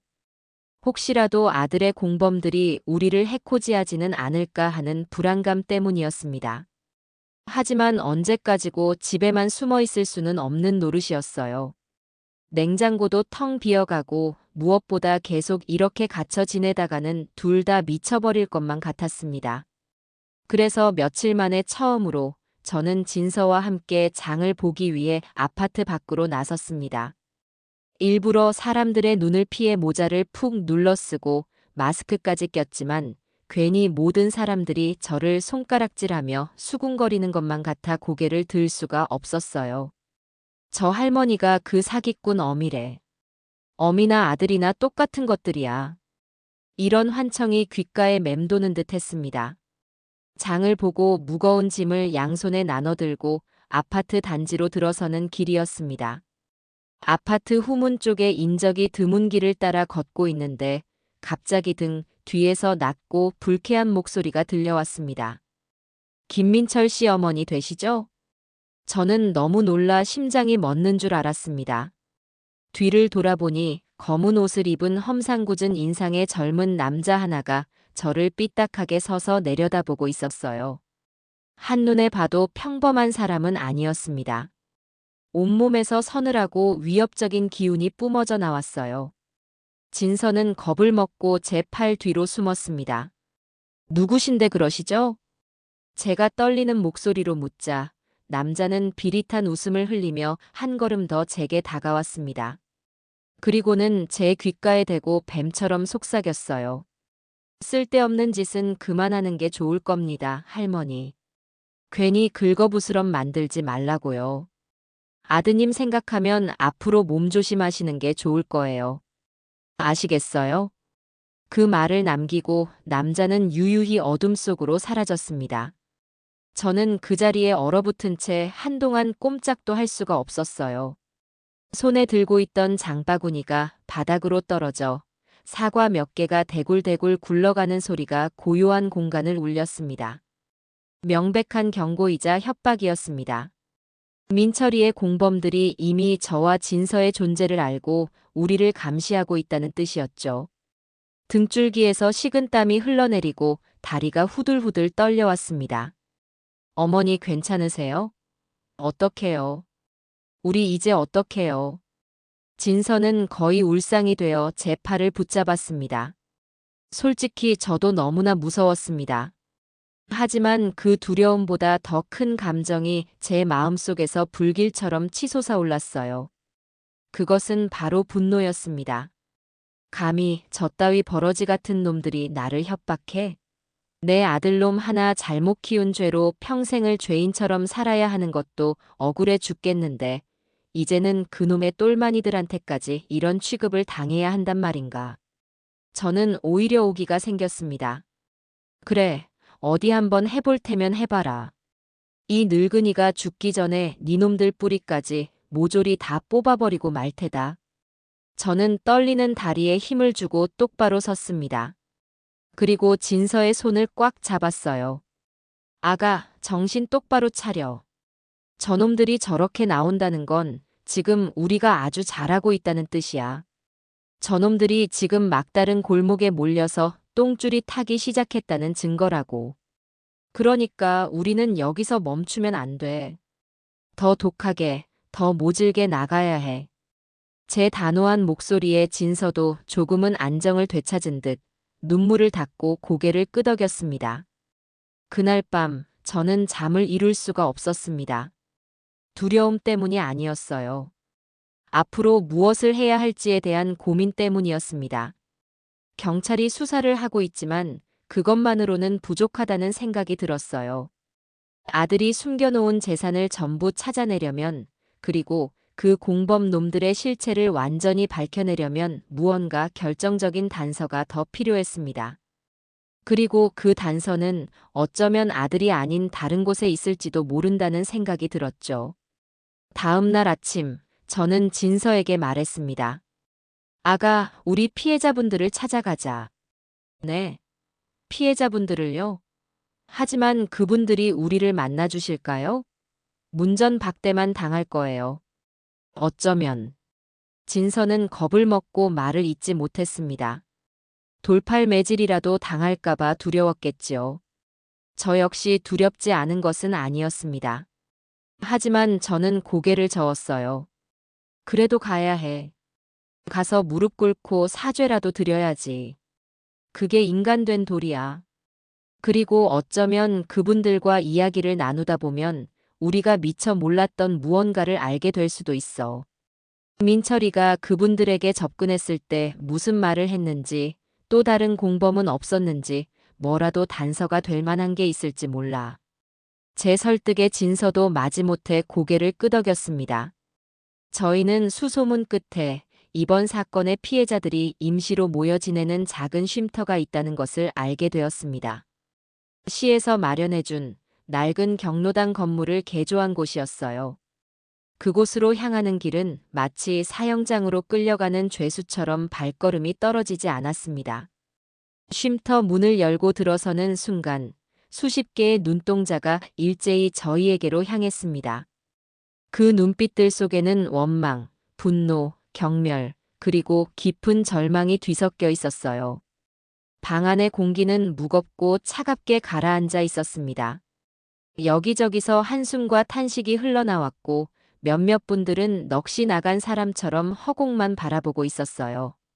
제 아들 김민철이가 바로 이 평범하고 선량한 사람들의 인생을 송두리째 앗아간 것이었습니다. 저는 그분들 앞에 나아가 진서와 함께 바닥에 무릎을 꿇었습니다. 그리고는 차가운 바닥에 이마를 대고 깊이 머리를 조아렸어요. 죄송합니다. 정말 죄송합니다. 제가 죽을 죄를 지었습니다. 제 아들놈을 대신해서 이 죄인의 어미가 무릎 꿇고 사죄드립니다. 제 목소리는 형편없이 떨리고 갈라졌습니다. 한동안 아무도 말이 없었어요. 싸늘한 침묵만이 저희를 짓눌렀습니다. 그때 한쪽 구석에서 익숙한 목소리가 들려왔습니다. 이제 와서 사죄하면 뭐가 달라지는데? 죽은 우리 영감이 살아 돌아오기라도 한데? 네 아들놈 때문에 평생 모은 돈 다 날리고 충격으로 우리 영감은 눈도 못 감고 저 세상 갔어. 근데 이제 와서 죄송하다고? 그딴 말 들으려고 여기 온 거 아니니까 당장 나가. 고개를 들어보니 제 친구 복자였습니다. 며칠 사이에 복자는 폭삭 늙어 할머니가 되어버린 모습이었습니다. 핏기 없는 얼굴과 퀭한 눈, 부스스한 머리. 저를 향해 소리치는 그 눈에서는 피눈물이 흐르는 것 같았어요. 복자의 남편이 그 착하고 말 수 없던 아저씨가 돌아가셨다는 말에 저는 다시 한번 하늘이 무너지는 것 같았습니다. 복자야, 정말 미안하다. 내가 무슨 말을 할 수 있겠니? 그 입 닥쳐. 네 그 더러운 입으로 내 이름 부르지 마. 너랑 네 아들놈 때문에 내 인생은 끝났어. 당장 내 눈앞에서 사라져. 복자는 옆에 있던 방석을 집어 제게 던졌습니다. 다른 분들도 덩달아 저희에게 비난을 퍼붓기 시작했어요. 사기꾼의 어미가 여긴 왜 와? 당신들도 한패 아니야? 어디서 착한 척 연기하고 있어? 경찰에 꼰질렀다고 하더니 이제 와서 동정이라도 받으려고 온 거냐? 욕설과 원망이 비수처럼 날아와 제 가슴에 박혔습니다. 저는 그 모든 비난을 묵묵히 온몸으로 받아냈어요. 그래요, 저는 맞아 죽어도 싼 죄인이었습니다. 그렇게 한바탕 소동이 지나가고 사람들이 지쳐서 씩씩거리고 있을 때였어요. 방 한쪽에서 휠체어를 탄 할아버지 한 분이 조용히 입을 열었습니다. 다들 그만들 좀 하시오. 저 양반이라고 편하겠소? 자식 잘못 키운 죄로 평생 가슴에 피멍이 들 텐데. 그리고 저 양반이 아들놈 비밀 장부 경찰에 넘겨준 덕분에 공범 놈들 잡을 희망이라도 생긴 거 아니오. 그 말에 웅성거리던 사람들도 조금씩 조용해졌습니다. 저는 고개를 들어 그 할아버지를 바라보았어요. 그분은 힘없는 미소를 지으며 제게 말했습니다. 나는 김민철 그놈한테 2번 속은 사람이오. 처음에는 땅을 팔라고 찾아와서 아주 헐값에 넘겼고 그 돈마저 복지타운에 투자하라고 해서 다 털어넣었지. 평생 농사만 짓고 살아온 늙은이가 뭘 알았겠소. 그냥 아들 같고 손주 같아서 믿었던 거지. 할아버지의 이야기를 시작으로 다른 분들도 하나둘씩 자신들의 기막힌 사연을 털어놓기 시작했습니다. 다들 제 아들 민철이의 그 선량해 보이는 얼굴과 효자라는 소문에 감쪽같이 속아 넘어갔던 것이었어요. 저는 그분들의 이야기를 들으며 죄책감에 고개를 들 수가 없었습니다. 이야기를 나누는 동안 저는 혹시라도 단서가 될 만한 것이 있을까 싶어 집에서 가져온 낡은 사진첩 하나를 꺼냈습니다. 민철이의 어릴 적 사진들이 담겨 있는 앨범이었어요. 이 앨범을 왜 들고 왔는지 저도 잘 모르겠습니다. 어쩌면 이 선량한 분들에게 제 아들도 처음부터 악마는 아니었다고 이렇게 천사처럼 웃던 시절도 있었다고 보여주고 싶었던 걸지도 모릅니다. 참으로 어리석은 생각이었죠. 저는 사진첩을 한 장 한 장 넘겼습니다. 돌잔치 사진, 유치원 졸업식 사진, 초등학교 입학식 사진 속에 민철이는 하나같이 해맑고 사랑스럽게 웃고 있었습니다. 이 아이가 커서 어떻게 그런 끔찍한 괴물이 되었을까요? 제 눈에서 뜨거운 눈물이 앨범 위로 뚝뚝 떨어졌습니다.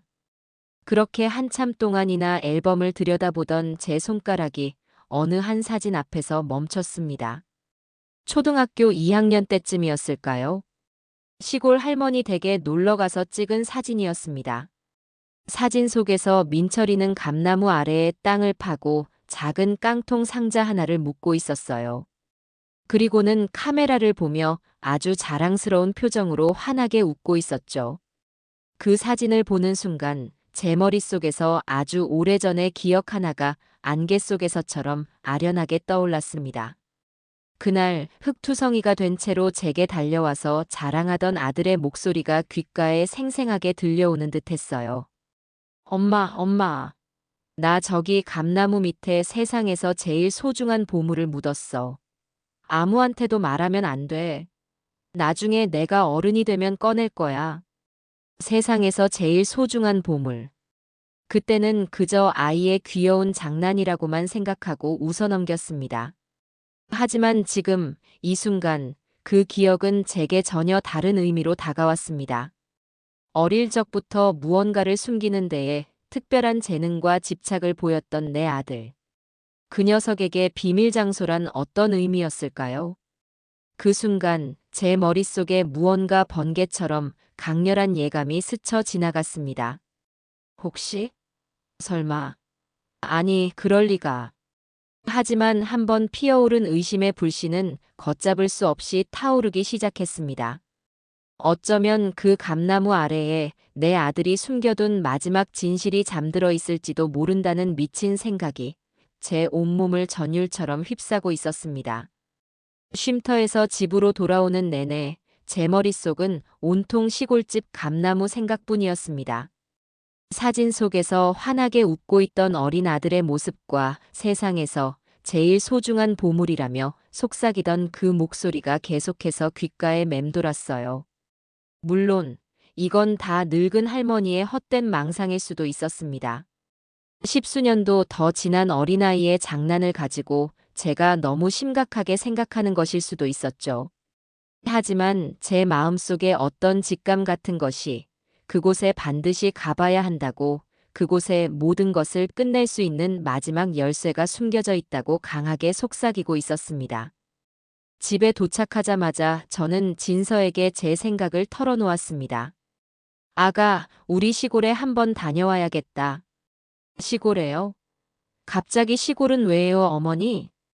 저는 진서에게 낡은 앨범을 펼쳐 감나무 아래에 선 아들의 사진을 보여주며 오래전의 기억을 이야기해 주었습니다. 제 이야기를 다 들은 진서는 한동안 아무 말 없이 생각에 잠겨 있었어요. 그 표정을 보니 제 이야기가 너무 허무맹랑하게 들려서 어이없어 하는 것 같기도 했습니다. 어머니, 그건 너무 오래전 일이잖아요. 그냥 아이들 장난이었을 수도 있고요. 괜히 헛걸음만 하시는 거 아닐까요? 나도 알아. 내가 지금 제정신이 아닌 소리를 하고 있다는 거. 하지만 아가, 이상하게 자꾸만 그곳에 가봐야 한다는 생각이 들어. 그놈은 어릴 때부터 그랬어. 자기가 아끼는 구슬이나 딱지 같은 건 꼭 아무도 모르는 곳에 숨겨두곤 했지. 그리고 그걸 찾아내면 어린애답지 않게 불같이 화를 냈어. 자기만의 비밀 공간에 대한 집착이 아주 강한 아이였지. 어쩌면 그 버릇이 지금까지 이어져 온 걸지도 몰라. 제 간절한 설득에 진서도 마침내 고개를 끄덕였습니다. 어쩌면 진서 역시 지푸라기라도 잡는 심정으로 제 허무맹랑한 직감에 기대를 걸어보고 싶었는지도 모릅니다. 문제는 어떻게 그곳까지 가느냐였습니다. 민철이의 공범들이 저희를 감시하고 있다는 것을 아는 이상 함부로 움직였다가는 무슨 일을 당할지 몰랐어요. 차를 타고 가면 금방이겠지만 그러면 틀림없이 꼬리가 붙을 것이 뻔했습니다. 고민 끝에 저희는 일부러 사람들의 눈을 속이기로 했습니다. 다음 날 새벽 저희는 등산복 차림으로 집을 나섰어요. 마치 동네 뒷산에 아침 운동이라도 가는 것처럼요. 그리고는 버스를 타고 지하철을 타고 일부러 시내를 몇 바퀴나 빙빙 돌았습니다. 혹시라도 누군가 따라붙었을까봐 버스에서도 여러 번 중간에 내렸다 타기를 반복했어요. 그렇게 한나절을 꼬박 길 위에서 보낸 뒤에야 저희는 겨우 시골로 가는 시외버스에 몸을 실을 수 있었습니다. 버스는 한적한 시골길을 한참이나 달렸습니다. 차창 밖으로 익숙한 풍경들이 스쳐 지나갈 때마다 제 마음속에서는 잊고 있던 옛 기억들이 파노라마처럼 펼쳐졌어요. 남편과 함께 땀 흘려 밭을 갈던 기억, 어린 민철이를 업고 콧노래를 부르며 걷던 이 길. 그때는 가난했지만 참 행복했었는데 이렇게 반듯하고 예쁘기만 하던 내 아들이 어쩌다 그런 무서운 괴물이 되어버렸을까요? 제 눈가에 또다시 뜨거운 눈물이 맺혔습니다. 몇 시간을 달려 도착한 고향 마을은 제가 기억하던 모습과는 많이 달라져 있었습니다.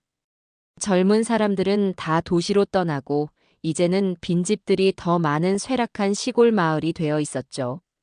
저희가 내린 정류장에는 사람 그림자 하나 보이지 않았습니다. 저희의 옛집은 마을에서도 가장 외진 곳에 떨어져 있었어요. 저희는 흙먼지가 날리는 비포장도로를 한참이나 걸어 들어갔습니다.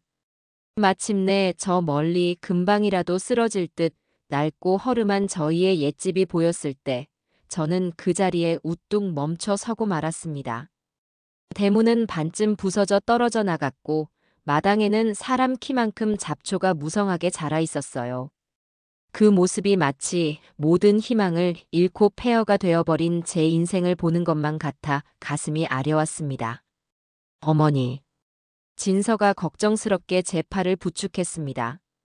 저는 애써 마음을 다잡고 삐걱거리는 대문을 밀고 안으로 들어섰어요. 그리고 마당 한가운데에 수십 년의 세월을 꿋꿋하게 버티고 서 있는 늙은 감나무를 발견했습니다. 사진 속에 그 나무가 틀림없었어요. 가지는 앙상하게 말라 있었지만 그 모습은 제 기억 속 모습 그대로였습니다. 저희는 집 안으로 들어가 창고 구석에 녹슬어 처박혀 있던 낡은 삽과 호미를 찾아들었습니다. 그리고는 망설일 것도 없이 감나무 아래로 다가가 땅을 파기 시작했어요. 오랫동안 사람의 발길이 닿지 않은 땅은 돌처럼 단단하게 굳어 있었습니다. 삽이 땅에 박힐 때마다 퍽, 퍽 하는 둔탁한 소리가 고요한 공간을 울렸어요. 저희는 땀을 뻘뻘 흘리며 교대로 땅을 파내려갔습니다. 처음에 비장했던 마음과는 달리 시간이 흐를수록 점점 불안한 마음이 고개를 들기 시작했습니다. 어쩌면 이건 정말 헛수고일지도 모른다는 생각, 내가 지금 무슨 정신 나간 짓을 하고 있는 건가 하는 후회가 밀려왔어요. 어머니, 그냥 그만할까요? 너무 힘드신 것 같아요. 진서가 숨을 헐떡이며 말했습니다. 저 역시 팔다리가 끊어질 것처럼 아프고 숨이 턱까지 차올랐어요. 포기하고 싶은 마음이 굴뚝 같았습니다. 바로 그때였어요. 제가 마지막이라는 심정으로 힘껏 내리찍은 삽 끝에서 캉 하는 흙과는 다른 무언가에 부딪히는 날카로운 리가 났습니다. 저와 진서는 동시에 동작을 멈추고 서로를 바라보았어요. 저희의 눈에 다시 희망의 불꽃이 타오르기 시작했습니다. 저희는 다시 미친 듯이 흙을 파헤쳤습니다. 그러자 흙 속에서 서서히 낡고 검은 나무 상자의 모습이 드러나기 시작했어요. 크기는 그리 크지 않았지만 묵직해 보이는 괴짝이었습니다. 자물쇠는 녹이 슬어 부서져 있었어요. 저희는 떨리는 손으로 괴짝을 땅 위로 끌어올렸습니다. 그리고 마른 침을 삼키며 삐걱거리는 뚜껑을 함께 열었어요. 그 안에는 아들의 어릴 적 장난감이나 구슬 따위는 들어있지 않았습니다. 대신 그 안을 가득 채우고 있는 것은 비닐에 꽁꽁 쌓인 여러 개의 통장 뭉치와 도장이 찍힌 백지 위임장들, 그리고 제 눈을 의심하게 만드는 누런 금괴 몇 덩어리였습니다. 어머니, 이게 다. 진서는 말을 잇지 못하고 입을 막았습니다. 저 역시 눈앞의 광경을 믿을 수가 없었어요. 이것이 바로 내 아들놈이 그토록 자랑하던 비밀 금고의 실체였던 겁니다. 자신의 모든 범죄의 시작과 끝이 담긴 이 추악한 돈다발과 금괴들이 녀석에게는 세상에서 가장 소중한 보물이었던 것이죠. 저는 허탈한 웃음을 터뜨리며 그 자리에 주저앉았습니다. 한참을 멍하니 앉아 있다가 저희는 정신을 차리고 이 괴짝을 어서 경찰에 넘겨야 한다는 생각에 서둘러 자리를 정리했습니다. 괴짝은 생각보다 훨씬 더 무거웠어요. 저희는 낑낑거리며 괴짝을 들고 서둘러 마을을 빠져나가기 위해 발걸음을 옮겼습니다. 바로 그때였어요. 저 멀리 마을 어귀에서 저희가 타고 왔던 버스와는 다른 아주 낯선 검은색 승용차 한 대가 흙먼지를 일으키며 이쪽으로 달려오는 것이 보였습니다. 그리고 그 차는 정확히 저희의 옛집 앞에서 멈춰 섰어요. 어머니, 저 차. 진서의 목소리가 공포에 질려 떨렸습니다. 차 문이 열리고 그 안에서 며칠 전 저를 협박했던 바로 그 험상궂은 남자와 또 다른 덩치 큰 남자 두 명이 내렸습니다. 그놈들이 저희를 뒤쫓아온 것이었습니다. 튀어. 저는 저도 모르게 소리쳤습니다. 저희는 괴짝을 들고 무작정 집 뒤편의 야산으로 뛰기 시작했습니다. 등 뒤에서는 저 할망구들 잡아 하는 고함 소리와 나뭇가지를 밟으며 쫓아오는 거친 발소리가 심장을 조여왔습니다. 저희는 숨이 턱까지 차올랐지만 멈출 수가 없었어요. 이 괴짝을 빼앗기면 모든 것이 끝장이었습니다. 수많은 피해자들의 마지막 희망이, 그리고 저의 마지막 속죄의 기회가 사라지는 것이었습니다. 저희는 서로를 의지하며 어둡고 험한 산길을 필사적으로 달리고 또 달렸습니다. 이제 저희의 운명은 그 누구도 예측할 수 없는 짙은 어둠 속으로 빨려 들어가고 있었어요. 저는 제 평생 그렇게 빨리, 그렇게 필사적으로 뛰어본 적이 없었습니다. 숨이 턱까지 차올라 심장이 터져버릴 것 같았지만 멈출 수가 없었어요. 손에 들린 이 괴짝. 이것은 단순한 돈 상자가 아니었습니다. 내 아들의 죄 때문에 평생을 고통 속에서 살아가야 할 수백 명의 피해자들의 마지막 희망이었습니다. 그리고 이 죄 많은 어미가 평생을 짊어지고 가야 할 마지막 속죄의 무게였습니다. 이걸 빼앗기는 순간 모든 것이 끝장이었어요. 어머니, 저쪽이에요. 진서가 저보다 앞서 달리며 손가락으로 방향을 가리켰습니다. 어둠 속에서도 용케 길을 찾아내는 것이 저보다 훨씬 침착하고 강단이 있었어요. 저희는 칡넝쿨과 가시덤불을 닥치는 대로 헤치며 정신없이 산속으로 파고들었습니다. 날카로운 나뭇가지가 얼굴을 스치고 발목을 찔러 따끔한 통증이 느껴졌지만 그런 것을 신경 쓸 겨를조차 없었습니다. 묵직한 괴짝 때문에 자꾸만 몸이 휘청거렸고 몇 번이나 발을 헛디뎌 넘어질 뻔한 것을 겨우 버텨냈어요. 한참을 정신없이 달리자 등 뒤에서 들려오던 발소리가 조금씩 멀어지는 듯 했습니다. 저희는 잠시 숨을 고르기 위해 커다란 바위 뒤에 몸을 숨겼습니다. 저는 그 자리에 주저앉아 거친 숨을 몰아쉬었어요. 온몸은 땀으로 흠뻑 젖었고 다리는 제 것이 아닌 것처럼 후들후들 떨려왔습니다. 아가, 너는 괜찮으냐? 네, 어머니, 저는 괜찮아요. 하지만 이대로는 안 되겠어요. 저놈들이 곧 따라올 거예요. 진서의 말대로였습니다. 저놈들은 이 동네 지리의 어두운 저희와는 달리 작정하고 저희를 쫓아온 놈들이었어요. 곧바로 이 근처를 샅샅이 뒤지기 시작할 것이 뻔했습니다. 저희는 다시 일어나 비틀거리며 걸음을 옮겼습니다. 하지만 이미 체력은 바닥난 지 오래였어요. 바로 그때였습니다. 진서가 악 하는 짧은 비명과 함께 바닥에 주저앉았어요. 어둠 속에서 발을 헛디뎌 발목을 접질린 모양이었습니다. 왜 그래? 괜찮아? 발목이 너무 아파서 못 걷겠어요, 어머니. 진서의 얼굴이 고통으로 하얗게 질렸습니다.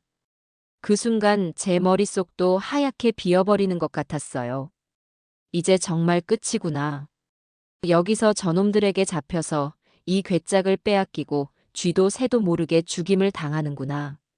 절망적인 생각이 온몸을 휘감았습니다. 하지만 다음 순간 저는 이를 악물었습니다. 아니, 여기서 이렇게 끝낼 수는 없어. 내 딸이나 다름없는 이 아이를 이렇게 죽게 내버려 둘 수는 없어. 저는 괴짝을 바닥에 내려놓고 진서의 등을 제 앞에 내밀게 했습니다. 엎혀라. 네. 하지만 어머니 허리도 안 좋으신데. 시끄러워. 괜찮으니까 어서. 저는 진서를 억지로 제 등에 업었습니다. 70평생 누군가를, 그것도 다 큰 어른을 업어본 것은 처음이었습니다. 며느리의 무게에 무릎이 휘청거리고 눈앞이 아찔했지만 저는 젖먹던 힘까지 다해 자리에서 일어났습니다. 그리고 한 손으로는 괴짝 손잡이를 잡고 땅에 질질 끌며 다시 걷기 시작했어요. 한 걸음, 또 한 걸음. 제 입에서는 흡하는 거친 소리가 터져 나왔고 등과 어깨에서는 뼈가 부서지는 듯한 고통이 느껴졌습니다. 하지만 저는 멈추지 않았어요. 제 등 뒤에서 흐느끼는 며느리의 울음소리가, 그리고 저 멀리서 이쪽으로 간 것 같아. 찾아봐. 하고 외치는 놈들의 목소리가 저를 채찍질했습니다. 얼마나 걸었을까요? 더 이상은 단 한 걸음도 내디딜 수 없다고 생각했을 때 제 눈앞에 희미하게 어떤 형태가 보였습니다. 그것은 아주 오래전 동네 사냥꾼들이 짐승을 피하기 위해 임시로 파놓았던 작은 토굴이었습니다. 지금은 거의 허물어져 입구가 좁았지만 우리 두 사람이 겨우 몸을 숨길 수는 있을 것 같았어요. 저는 마지막 남은 힘을 쥐어짜 내 진서를 토굴 안으로 밀어넣고 저도 괴짝과 함께 굴러 들어가다시피 했습니다. 그리고는 입구를 마른 나뭇잎과 덤불로 급하게 가렸어요. 토굴 안은 한 사람이 겨우 누울 수 있을 정도로 비좁고 축축했습니다. 저희는 숨소리조차 내지 않으려고 입을 틀어막은 채 웅크렸어요. 잠시 후 저희가 숨어있는 토굴 바로 위로 놈들의 발소리가 들려왔습니다. 젠장, 어디로 사라진 거야? 분명 이 근처일 텐데 샅샅이 뒤져. 그놈들의 목소리가 바로 머리 위에서 들려올 때마다 제 심장은 발소리에 맞춰 터질 듯이 요동쳤습니다. 제발, 제발 우리를 그냥 지나쳐가게 해주세요. 저는 평생 믿지도 않던 하늘에 필사적으로 기도했습니다. 시간이 얼마나 흘렀을까요? 영원처럼 느껴지던 시간이 지나고 놈들의 발소리와 목소리가 조금씩 멀어져 갔습니다. 그들이 다른 쪽으로 수색을 하러 간 모양이었어요. 저는 그제야 참았던 숨을 몰아쉬었습니다. 하지만 안심하기는 일렀어요.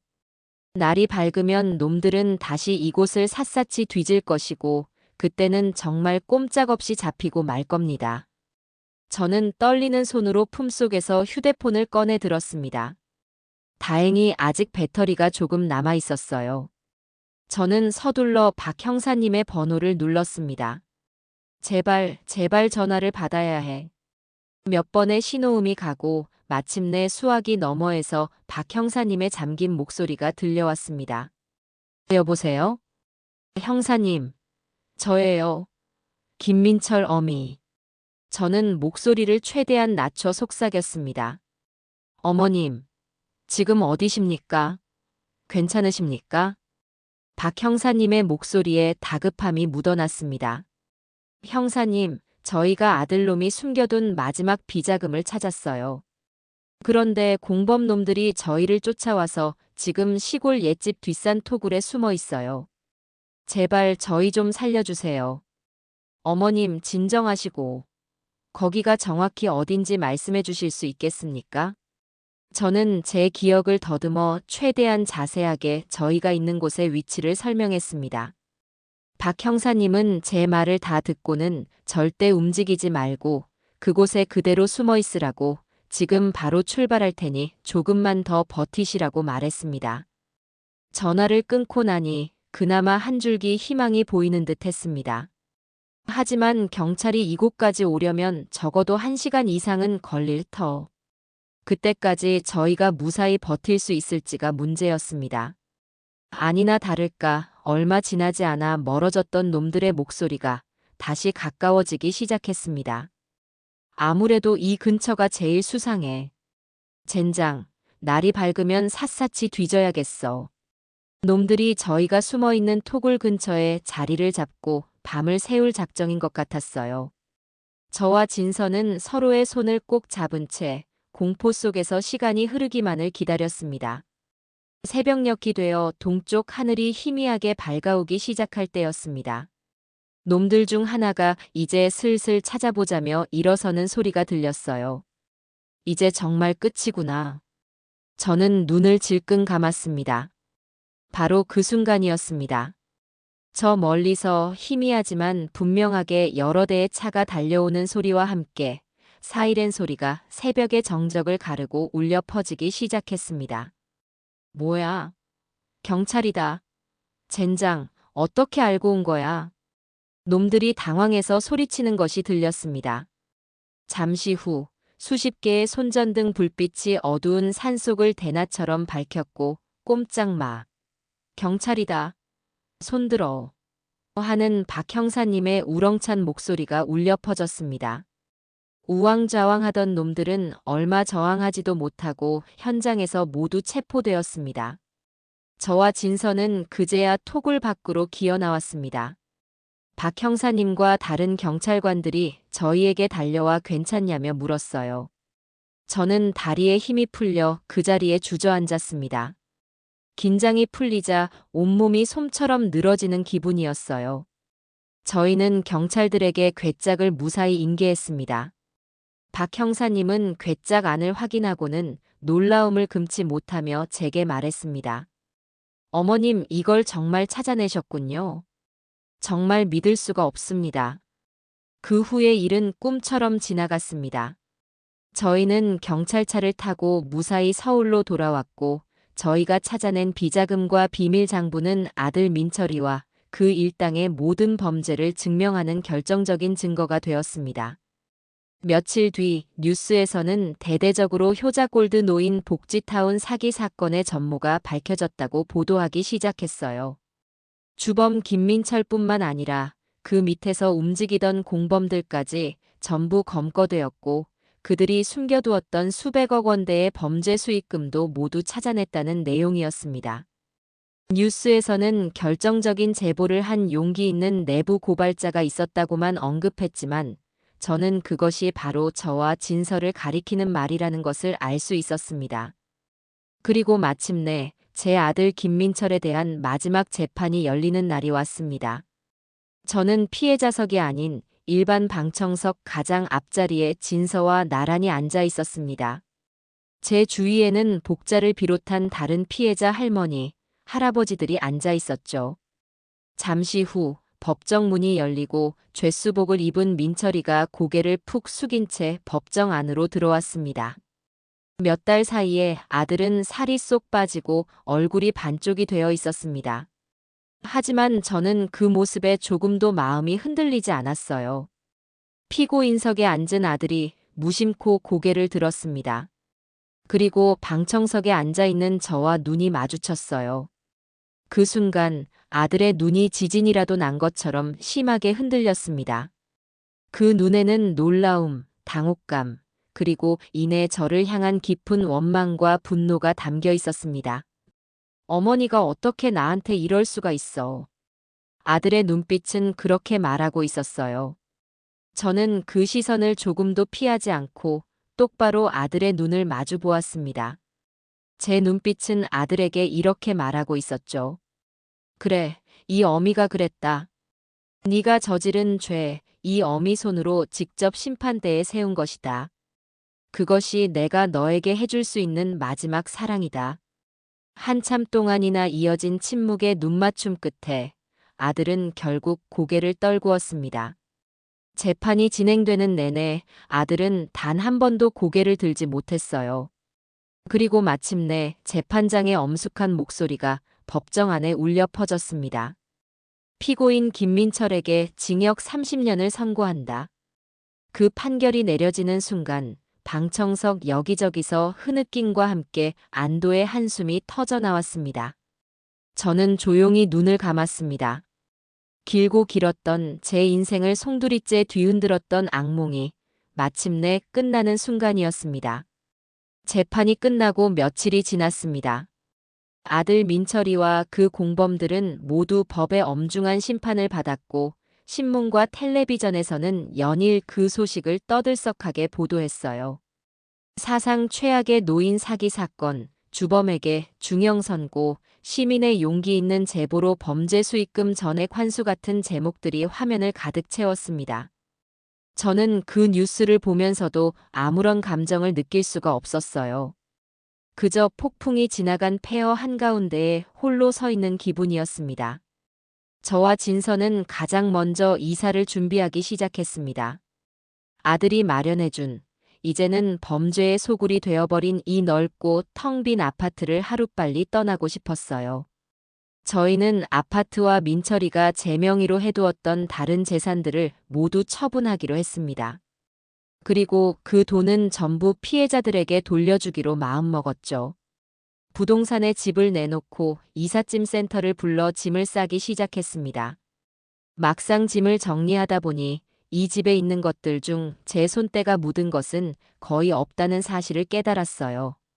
전부 민철이가 사들인 값비싼 가구와 장식품들 뿐이었습니다.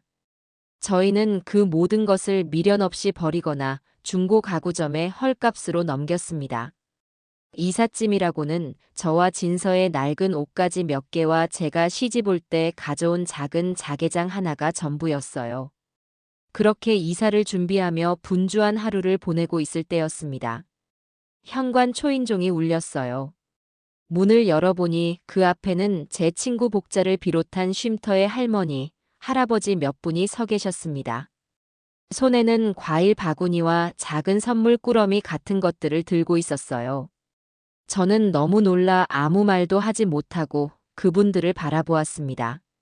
복자는 한참을 망설이다가 제게 다가와 제 손을 덥석 잡았습니다. 경자야, 복자야, 내가 너한테 죽을 죄를 지었다. 내가 너한테 어떻게 그런 심한 말을. 너도 똑같은 피해자고 나보다 더 가슴이 찢어지고 있을 텐데 내가 정말 미쳤었나 보다. 제발 나를 용서해다오. 복자는 제 손을 잡은 채 아이처럼 엉엉 울었습니다. 그 모습에 저 역시 참았던 눈물을 터뜨리고 말았어요. 저희는 한참 동안이나 서로를 부둥켜 안고 울었습니다. 그 눈물 속에는 지난 시간 동안의 아픔과 원망, 그리고 미안함과 고마움이 모두 녹아내리는 듯 했어요. 복자 뒤에 서 계시던 휠체어 탄 할아버지께서 헛기침을 하며 저희에게 다가왔습니다. 김민철 씨 어머니, 아니, 이경자 여사님.